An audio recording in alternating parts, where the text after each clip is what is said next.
Hello, and welcome back to Bedtime Stories with Vice Baby, where we will continue good stories for great holidays. The Colonel of the Zouaves by Noah Brooks. Adapted.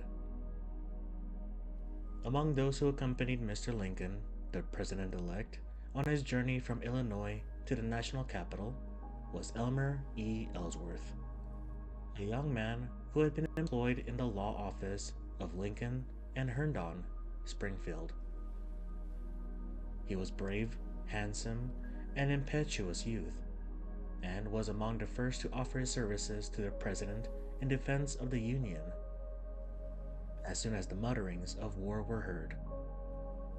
Before the war, he had organized a company of Zouaves from the Chicago firemen and had delighted and astonished many people by the exhibitions of their skill in the evolutions through which they were put while visiting some chief cities of the Republic.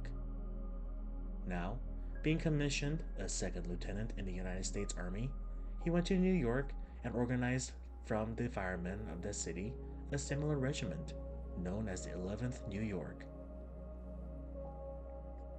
Colonel Ellsworth's Zouaves, on the evening of May 23rd, were sent with a considerable force to occupy the heights overlooking Washington and Alexandria, on the banks of the Potomac, opposite the national capital. Next day, seeing a Confederate flag flying from the Marshall House, a tavern in Alexandria kept by secessionists, he went up to the building to the roof and pulled it down. While on his way down the stairs with the flag in his arms, he was met by the tavern keeper, who shot and killed him instantly. Ellsworth fell, dyeing the Confederate flag with the blood that gushed from his heart. The tavern keeper was instantly killed by a shot from Private Brownell of the Ellsworth Zouaves, who was at hand when his commander fell.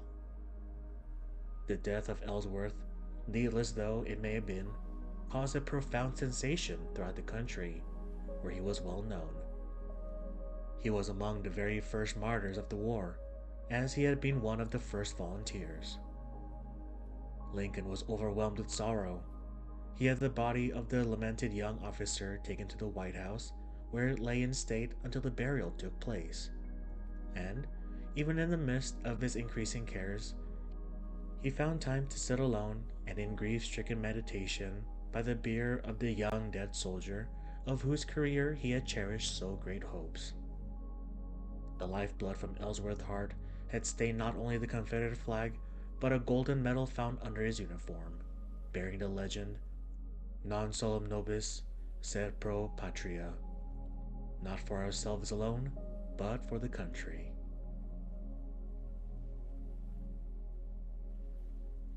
General Scott and the Stars and Stripes by E. D. Townsend. Adapted. One day, as the general was sitting at his table in the office, the messenger announced that a person desired to see him a moment in order to present a gift. A German was introduced who said he was commissioned by a house in New York to present General Scott with a small silk banner. It was very handsome, of the size of a regimental flag, and was made of a single piece of silk stamped with the stars and stripes of the proper colors.